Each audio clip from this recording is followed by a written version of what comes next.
Hello? All right. Yes. All right. So I've give me a second because I've got to get let's see what we got here. Okay, so I've got me on the screen. So people in the comments, I have Matthew on a different screen. We're gonna work to get him on the screen, but I'm gonna need your help, folks. Let me know if you can hear him. So Matthew, kind of give a little bit of shout out real quick, and then we'll see about getting that audio or that video.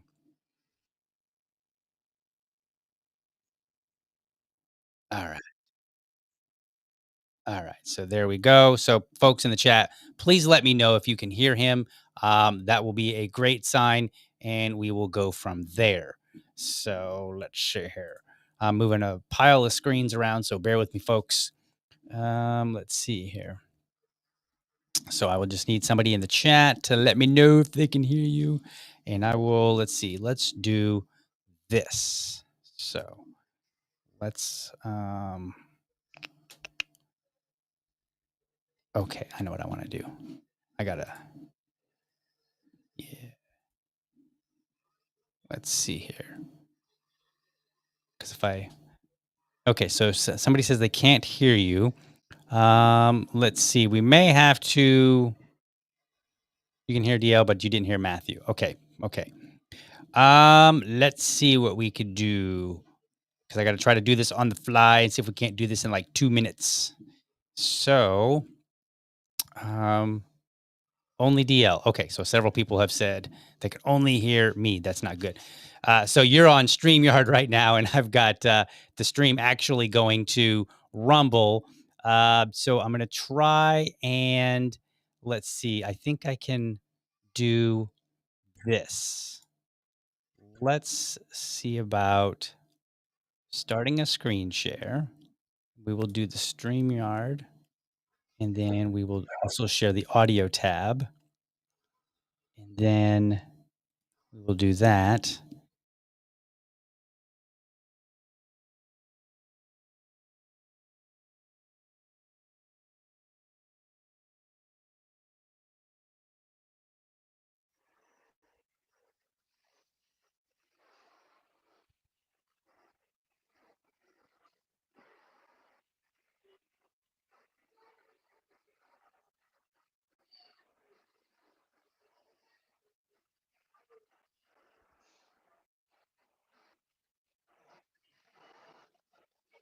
Can you hear Matthew?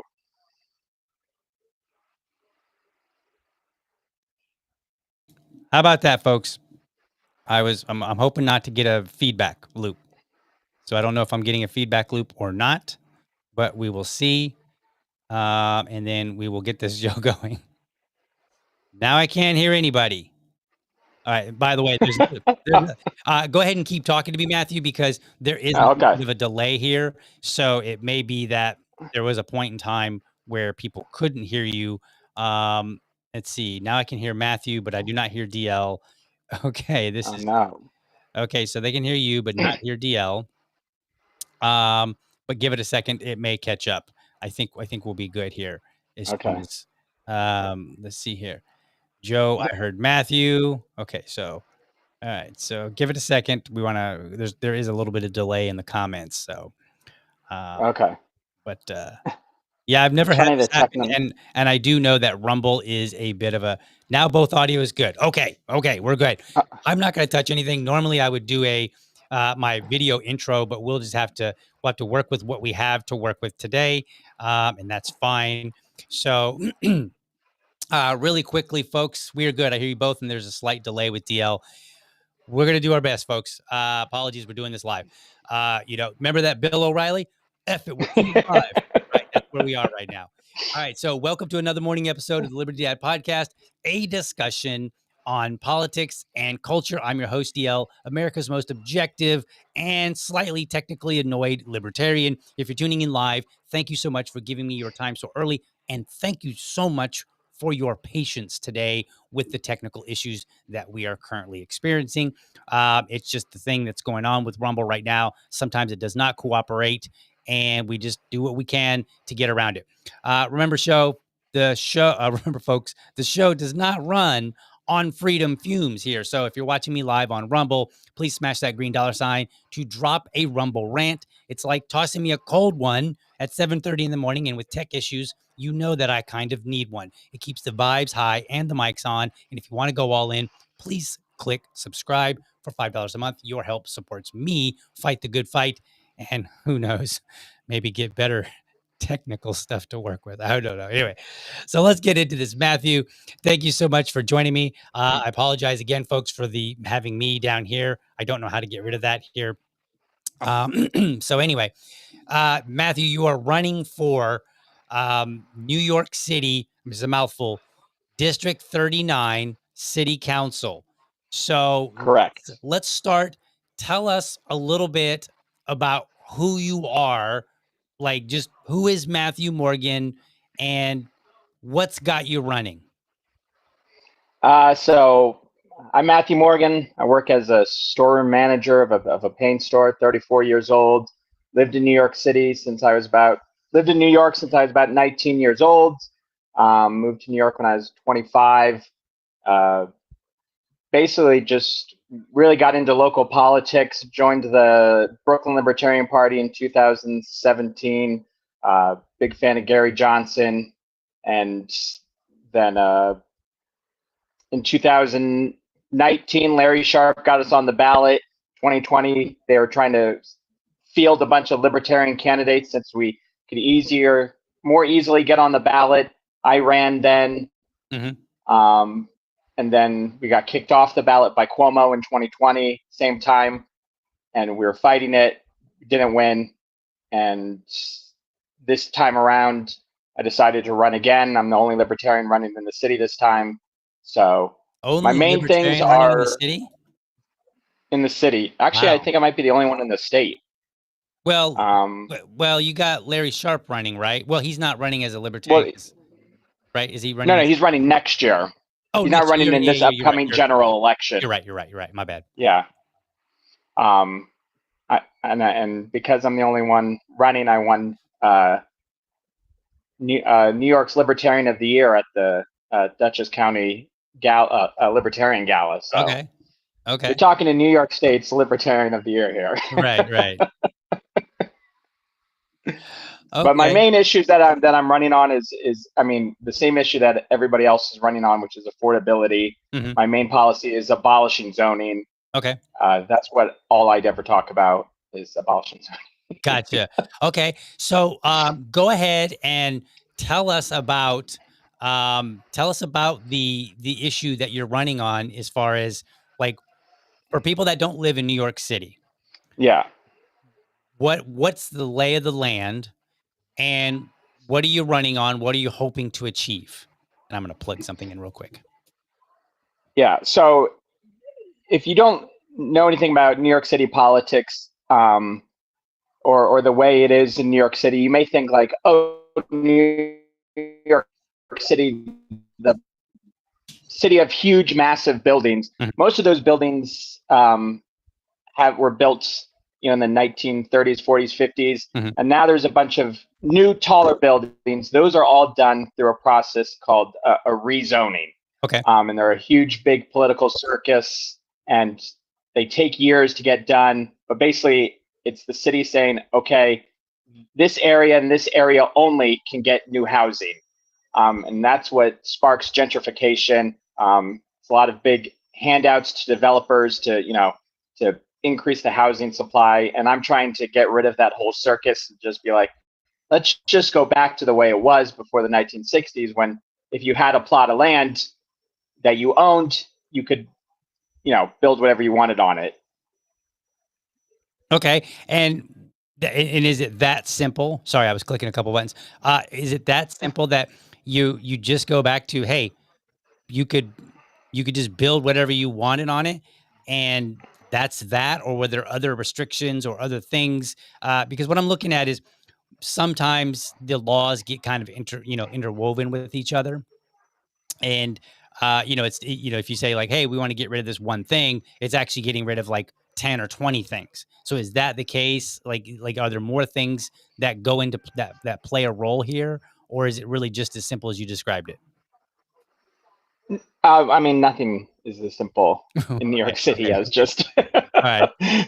But the thing is, in my opinion, abolishing zoning would be basically what's needed to kind of get rid of all the little handouts and caveats that has been, woven into the system over the past 40, 50 years. Mhm. Basically, the entire city is constructed right now off of this 1969 zoning code. Okay. And that basically restricted the height of everything. It said these types of buildings can be built. Businesses have to be here. Manufacturing has to be here. Mhm. All these types of like little rules. So people are like, well, why don't you just run on fixing? Because it's like there's too many little rules that I don't want to fight to be like. I don't want to fight the little fights. I just Mhm. want to be like, hey, let's just get rid of this. Start from scratch. There are some zoning things that I'd be willing to let go. Like some zoning things I'd allow, like, hey, yeah, let's not build factories, and sewage plants near playgrounds. Right. We can make that rule number one. Right.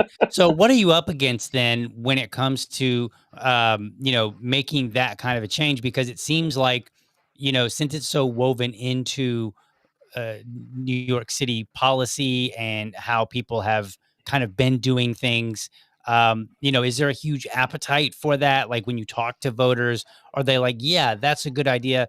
That's going to bring, improvement, or are you going to be fighting a lot of developers who are going to have a lot of money? Like, what are you up against? There's the developers obviously don't want this to happen, Hmm. but a lot of people think that I'm like pro developer, that developers are telling me to say these things, but Hmm.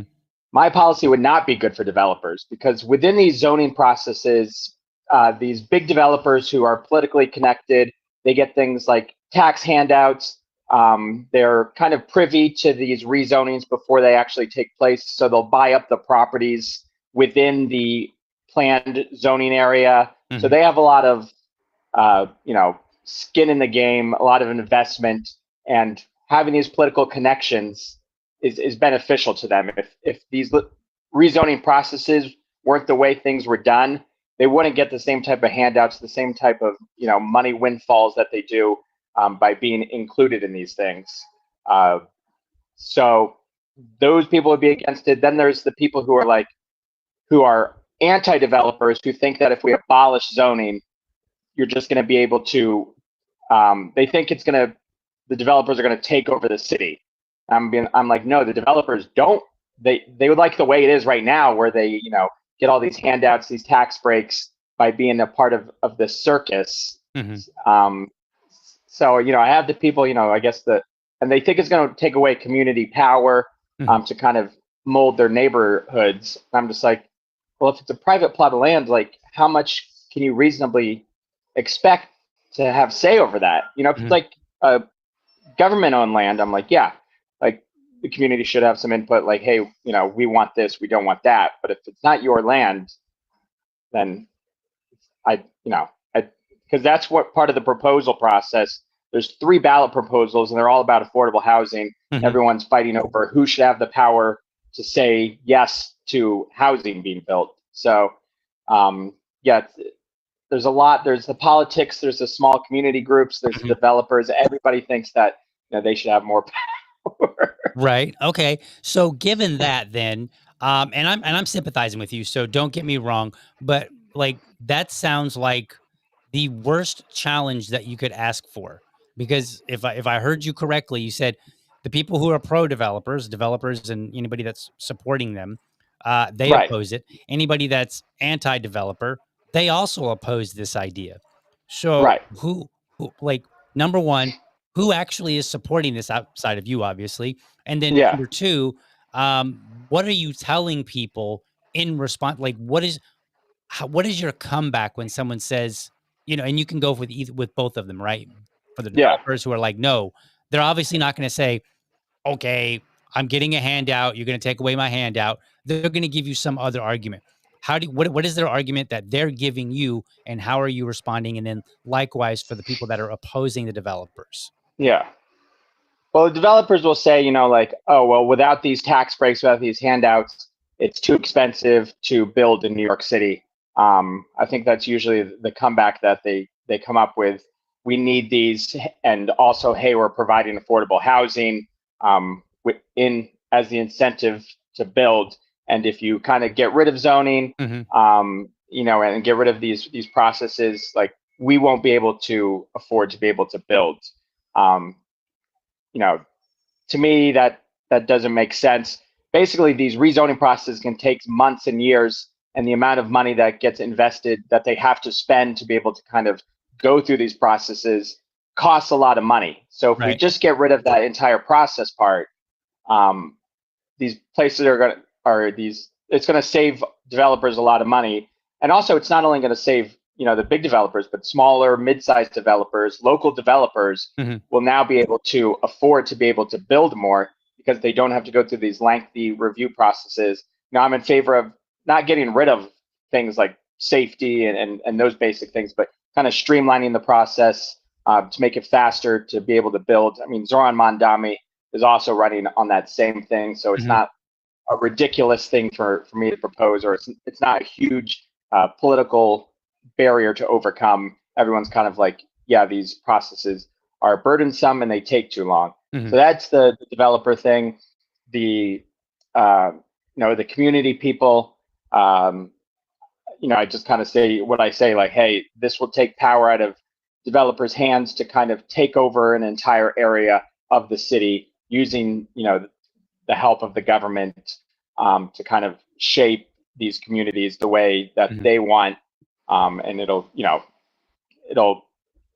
yeah. And it also help smaller communities that need housing to be able to get, a moderate supply of housing, because right now it's too hard to build in areas that aren't part of the rezoning process. So if your area is not getting rezoned, you can't build a lot of new housing, which Mhm. some people in the neighborhoods are obviously okay with. But there's young kids who want to stay in their neighborhood, who want to be able to afford the rent, but they can't because the only place that there's any new housing is in another borough or far across the borough. Mhm. Um, and I tell people, like, hey, like, if we get rid of zoning, it'll allow for kind of moderate sized housing to be built, and that will help lower the rent costs, like a 5, 6, 10-story, nothing crazy like a 30-story building that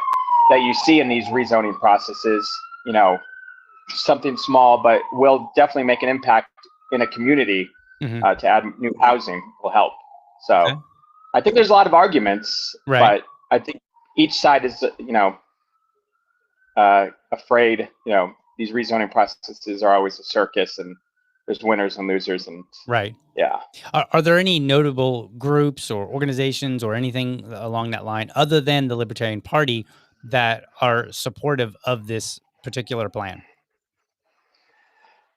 Uh, there's like the Abundant NYC, which is part of like a group that spawned from Ezra Klein's movement of abundance, which is like, hey, we need to build more. We need to, um, you know, have more public transit. We need to have, it's kind of like the libertarian message of a like free market, but theirs is like, but the government needs to be, Mhm. Okay. providing these abundance issues. So they want more housing, and they talk about more housing, which is all I talk about. Mhm. But they do it within the confines of like the government needs to be the one to build more housing, because the candidates that they have endorsed, I'm just like, them? Right. Okay. So what makes you so passionate about this particular topic? Well, it's we need more housing. Okay. That's what makes, and it's a very libertarian thing to be like, hey, it's a good way for me to rail against the government in a way that people don't feel um, like shocked. Okay. It's easy for them to understand and to digest in an area like New York City, where they're not as anti. There's definitely they're very always angry at the government, but Mhm. they're not as anti-government as other places. Gotcha. So it's relevant. It's relevant to New York City is a Correct. libertarian idea that you say is, hey, this is very relevant. Now, Right. okay, fair. What other are you? Is that pretty much your only issue, or do you have other issues that are big issues for you? Because city councils will be touching a lot of things. Yeah. So basically, I mean, in my opinion, I'm running on a bunch of things, but the zoning kind of uh, comes down to being able to encapsulate it all, which is another reason why I run on it. I'm a big small business guy. It's hard for small businesses to survive Hmm. because there's not enough commercial space. And the commercial space that they are building in these new rezonings are large commercial spaces, which only are able to be filled by these chain stores, Hmm. which push out the small businesses in the area. And again, there's a certain amount of size that can be built in these commercial areas. So they're not really conducive to small businesses. So that's how I incorporate the small business into the abolish zoning thing. The way that the zoning process, the way the zoning is set up now, like I said before, it's very this area is for this this area is for this area is for, this area is for schools, this area is for manufacturing, this is for residential, so on and so forth. But I'm very into, the kind of 15-minute city, creating these kind of small, condensed, packed areas that are rich in transit and parks and businesses and jobs, so people can stay within their neighborhoods. They don't need cars. And these neighborhoods can kind of be more built and centered around people. All that can be achieved through abolishing zoning. It'll allow the city to be more flexible for developers to kind of build, what these communities want instead of what they're allowed to build. So things like, so small businesses, creating, better communities, and all that to me comes down to being able to let the city be New York City and not be constrained by these zoning codes. Gotcha. Let's jump over to some of your opponents.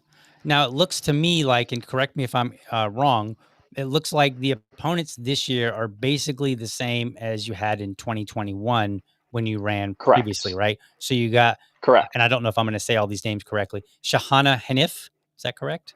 Nailed it. Okay. Okay. Look at that. Look at that. I'm a world traveler, folks. And then we've got Brett Wincoop. Yeah. No, I don't know. He's one of those wine coop. I call him wine coop. Wine Coop. Okay. He's like a placeholder. He runs for every single local election because the Conservative Party of New York has a line. So they just kind of put him on there. Right. But I never see him really doing anything. Okay. He's on Twitter a bit, but besides that, he's not actively campaigning. Okay. And then you've got somebody named Nikki Kane, the Voters First Party.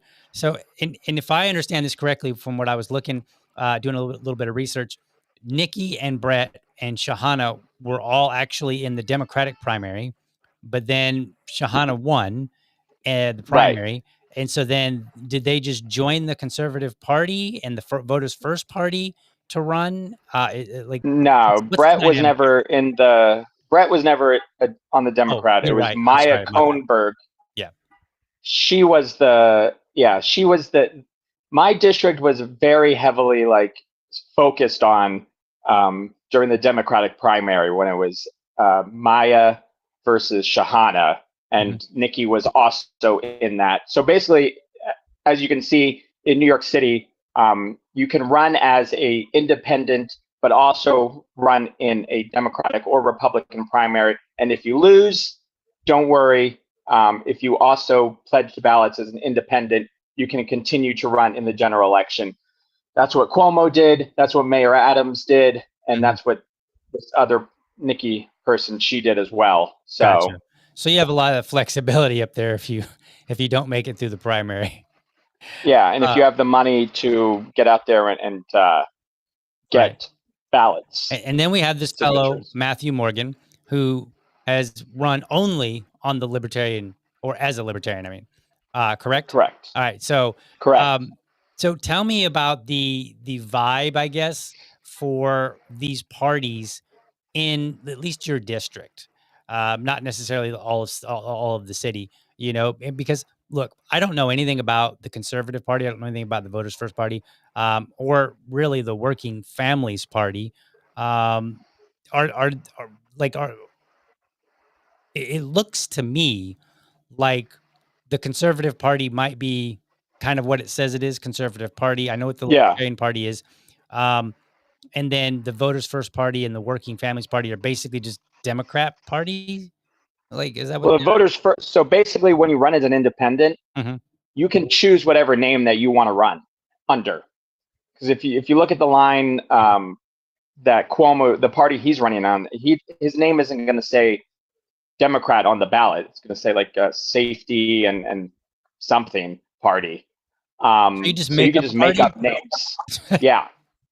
So somebody when I was doing my ballots and I went to check to make sure that I was verified, I was scrolling through names of people running as independents in other districts, and there was one that was Son of Satan, God is dead party, and I'm just oh geez, wow, okay, they really let you put whatever you want on there. And we thought the Libertarians were going to have an uphill battle, or maybe not. I don't know. But Maybe the well, they're not on. I don't see the name on the list. So the Working Families Party is no joke. They are a incredible, powerful political force within the state of New York. They never run their own candidates. Very rarely do they run their own candidates. Very rarely. But their job is to, because they are not a far left, but a further left, depending on how you see regular sure, Democrats. If you think they're already far left, then the Working Families Party is going to be very far left to you. But they exist purely just to pull Democratic nominees further into leftist territory. So if you want the big endorsement of the Working Families Party, you need to curtail your policies to be more in line with them. The Working Families Party is a thorn in Cuomo's side. We are basically, what's the word where you're just kind of, you get hit with the strap, whipping boy. you're not the main target, but you get hit anyways. Right, the whipping boy. Yeah. So basically, like I said, like Working Families usually endorses the Democratic nominee for whatever position. But in 2019, when Cuomo was running for governor, Cynthia Nixon was running against him, and she lost the primary to Cuomo, but she was allowed to run in the general election because the Working Families Party gave her their line. Right. And that made him angry. So So basically, he wanted to go against these third parties, and that's what he did in 2020. And they tripled the amount of ballots, signatures that you needed to get on, and that cost the Libertarian Party their line. That cost the Green Party their line. It cost a lot of people their line. gotcha. Okay, so and I don't want to spend all your time necessarily just talking about your opponents necessarily. I just kind of want to give the lay of the land because I know it's a bit tricky up there. Yeah. It's far more simple down here in Jacksonville in Florida. You're whatever party you say you are, and we have official parties, so there's not this weird Right. mixing and matching and whatnot. So so what is what percentage are you aiming for? Because obviously we know what percentage you would need to get on the ballot. I assume it's gonna be 50% plus one, right? Right. Okay, so I'm not incorrect there. To win. Yeah. So what percentage are you aiming for with the odds that are so high? Because like when I look back at say 2021, Shahana won. Let's see, the general election. She won with 89% of the Right. vote. So, and then you had 2.8%, which is a common Right. libertarian percentage. What percent would you say is, hey, I was successful in my campaign, or are you just like, hey, I'm totally going to win this. I'm going to get the 89%. Like, tell me about the percentage. Well, when I spoke, when Larry Sharp came to my campaign event and I was talking to him about my race, um, he was like, 4 people in Brooklyn, 1 race. If you can get second place, he's like, that will be a very good result. Okay. Whatever that percentage is, he's like, I think that's what you should be aiming for. Second, just beating those other people.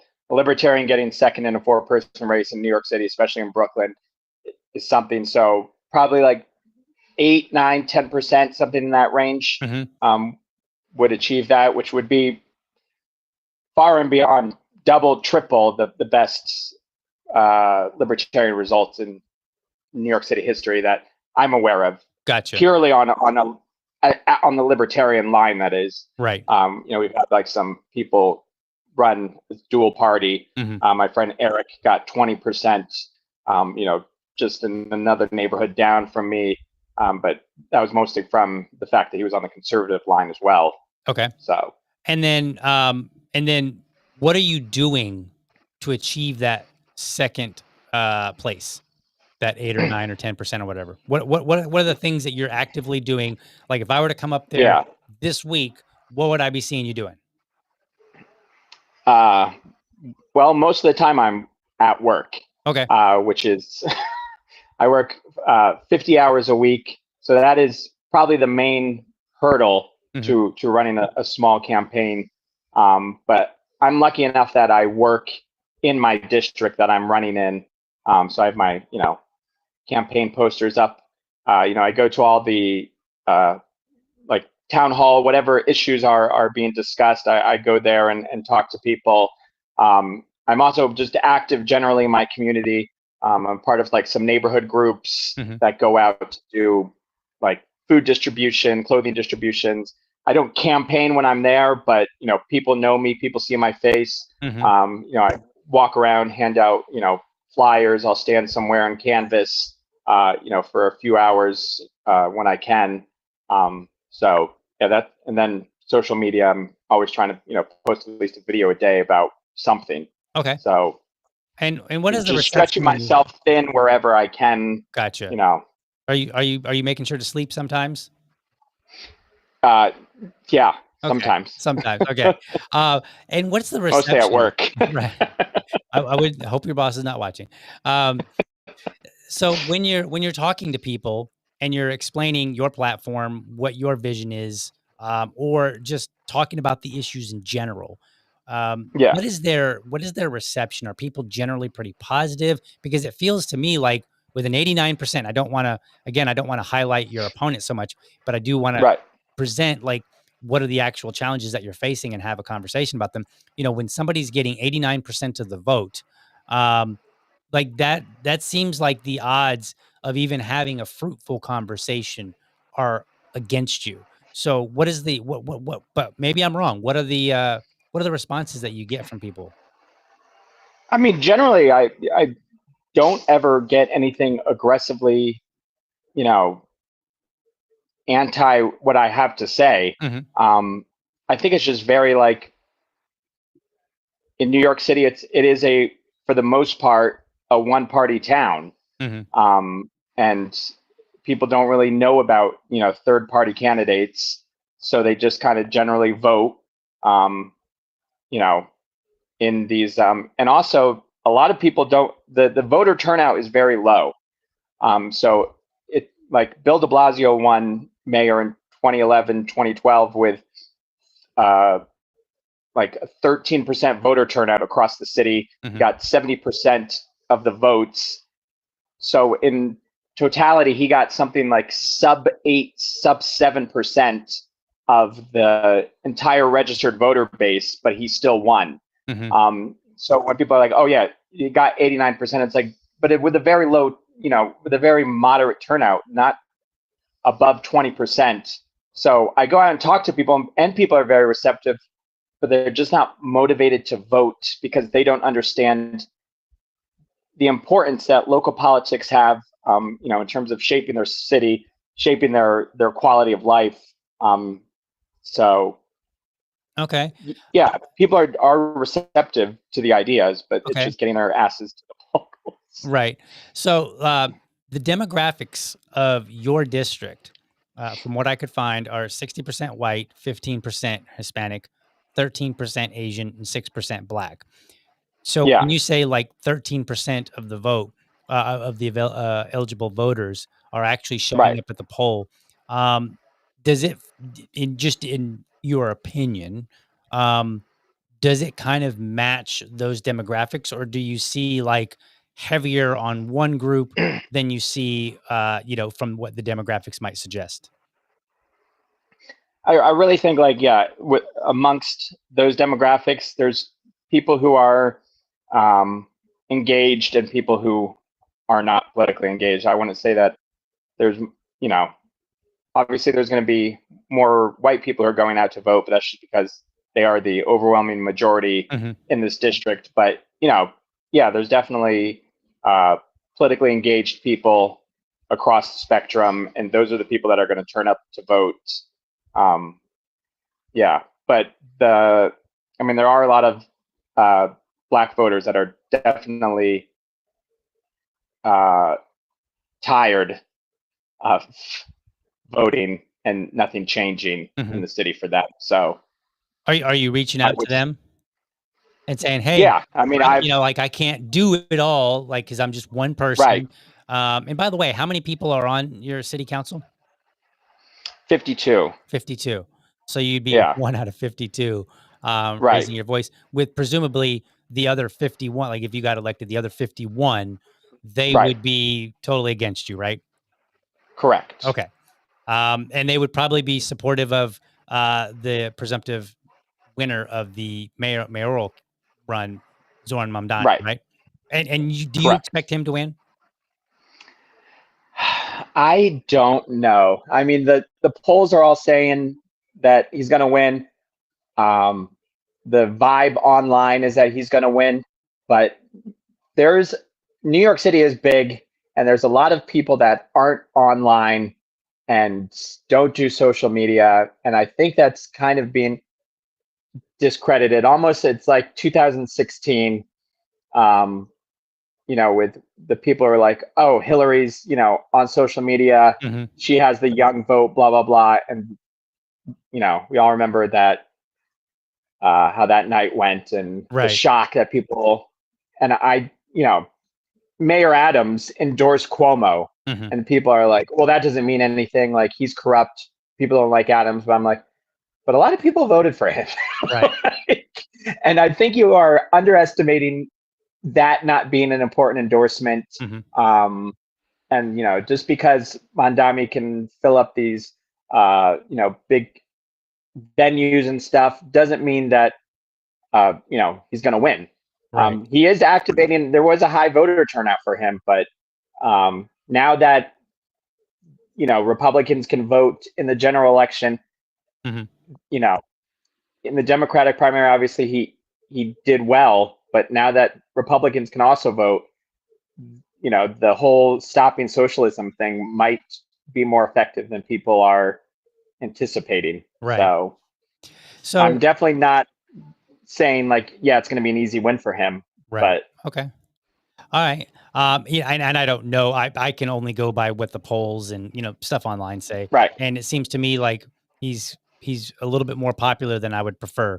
And when I say a little bit, I actually mean a lot. So let me ask you then, um, where do you go after this? Let's. I hate to say you're not going to win. I don't like that. But when we right, look at the numbers, we look at the, how the votes have turned out in the past, it is it is a straight uphill. Like the hill is straight up for right, libertarian candidates. So let's say you get the second place, like you're aiming for. Where do you go from there? How do you take that and capitalize on it in the future, or whatever you get? right. Well, whatever I get, I just kind of chalk it up as a great accomplishment. I Hmm. go to Europe for 2 weeks for a vacation, the holidays, come back, and then we just try to pour whatever type of momentum my campaign got into talking about Larry Sharp. Got it. Okay. Um, Yeah.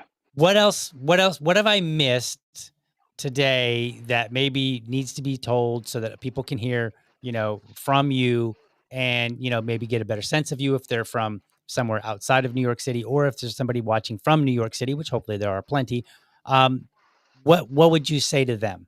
What did I miss? What do you need to what do they need to Yeah. hear? Um, One thing I like to say is that New York City is very libertarian in kind of its own regards. There's these incentive that people like to freely associate.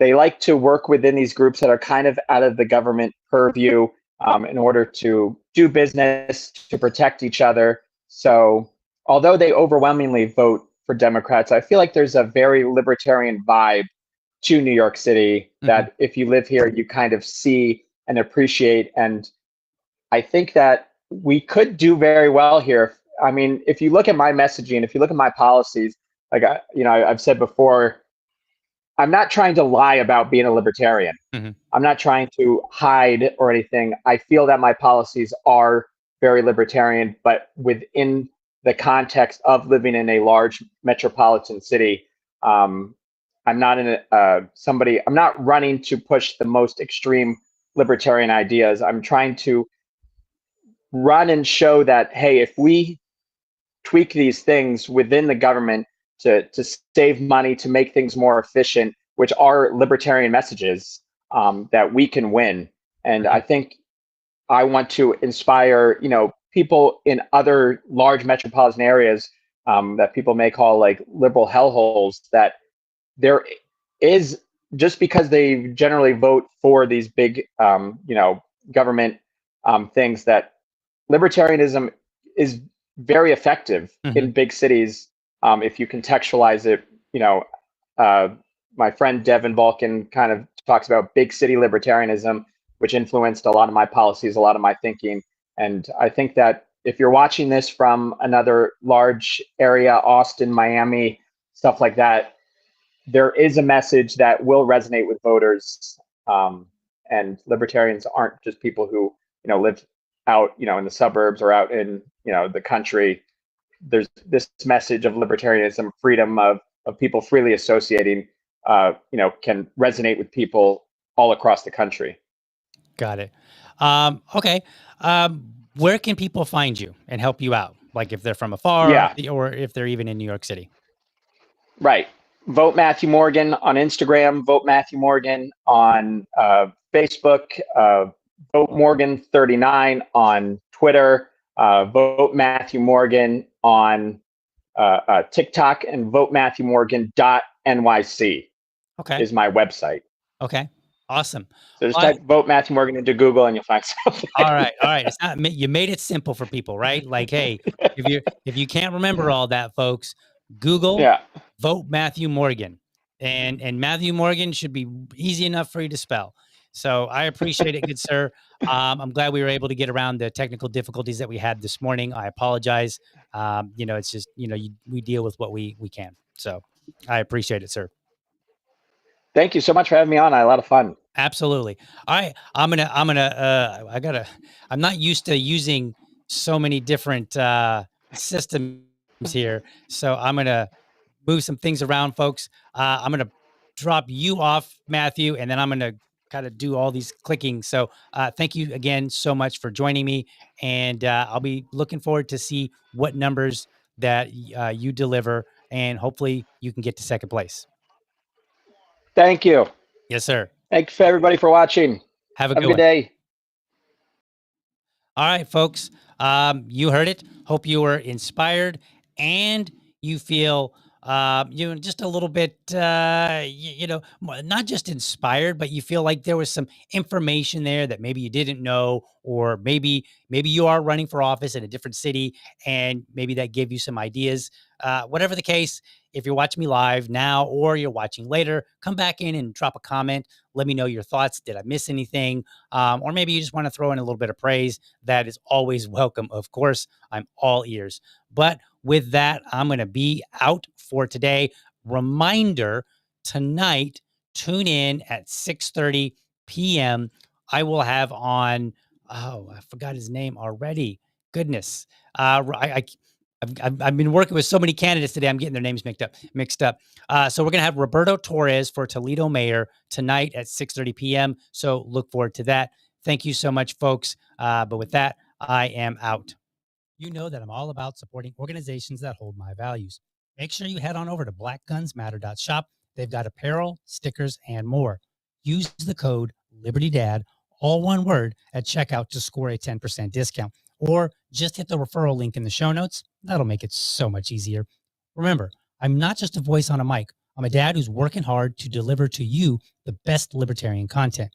Connect with me on Linktree, where you'll find links to my Patreon and buy me a coffee, because every bit helps keep this show rolling. Plus, you can find me on my other platforms to stay in the loop.